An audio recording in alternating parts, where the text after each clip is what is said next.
Telangana Ramzan month నడుస్తున్నందున మరి మొత్తం తెలంగాణ వ్యాప్తంగా కూడా ముస్లిం సోదరులందరూ కూడా పొద్దంతా కూడా ఒక్క పొద్దులు ఉంటారు, రోజాలు అంటారు. ఆ రోజా ఇడిచే సమయానికి హిందూ ముస్లింలు అందరం కూడా కలిసి ఈ రాష్ట్రాన్ని అభివృద్ధి చేసుకోవాలనే సంకల్పంతో ఇఫ్తార్ విందులు చేసుకోవడం జరుగుతుంది. మరి ఇక్కడ సికింద్రాబాద్ నియోజకవర్గంలో మా హైదరాబాద్ మైనారిటీ అధ్యక్షులు గౌరవనీయులు మహమూద్గూడ, సికింద్రాబాద్ నియోజకవర్గంలో మహమూద్గూడలో మన హైదరాబాద్ అధ్యక్షులు మైనార్టీ అధ్యక్షులు దస్తగిరి గారు, అదేవిధంగా బండారు మహేందర్ గారు, ఇప్పుడే కొత్తగా జాయిన్ అయినటువంటి జావేద్ గారు మరియు సమీర్ గారు, సిద్దిక్ గారు అందరి ఆధ్వర్యంలో ఇక్కడ ఇఫ్తార్ ఏర్పాటు చేయడం జరిగింది.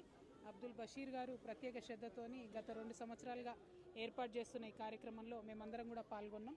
మరి ఇట్లానే తెలంగాణలో ఉండే గంగా జమున తహజీబ్ అని ఏదైతే అంటామో ఆ సంస్కృతి కొనసాగాలని, మనందరం బాగుండాలని మనస్ఫూర్తిగా కోరుతున్నాను. Thank you. జై తెలంగాణ.